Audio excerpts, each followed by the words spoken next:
रात को 9 बजे पति ऑफिस से घर आया। पत्नी ने आते ही उससे लड़ना शुरू कर दिया क्योंकि वो उसे पसंद नहीं करती थी। वह अपने पति से लड़ती रही। पति ने कहा, मुझे खाना तो दे दो, बहुत भूख लगी है। पत्नी ने कहा, खुद जाकर खा लो, मुझे नींद आ रही है।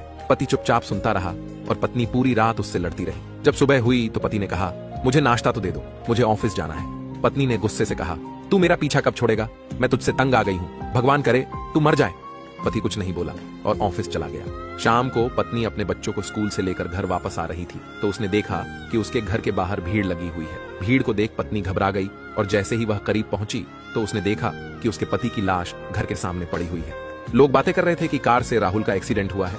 पत्नी के हाथ पैर कांपने लगे। उसके मन में सन्नाटा सा छा गया। वह लाश के पास जाकर जोर जोर से रोने लगी और अपने पति के हाथ पैर चूमते हुए कहा, उठ जाओ राहुल, मैं अब तुमसे कभी नहीं लड़ूंगी, तुम्हें कुछ नहीं कहूंगी, मुझे कुछ नहीं चाहिए। उठो राहुल, चलो, तुम्हें भूख लगी थी ना, मैं खाना देती हूँ, मुझे छोड़कर मत जाओ, उठ जाओ। लेकिन राहुल कैसे उठता? उसे तो उसकी बद्दुआ ने मार दिया था। राहुल के जाने के बाद पत्नी को दुनिया के रंग नजर आने लगे, रिश्ते बदलते दिखने लगे, उसके अपने उससे मुंह मोड़ने लगे, दुनिया के लोग उसे गंदी नजरों से देखने लगे।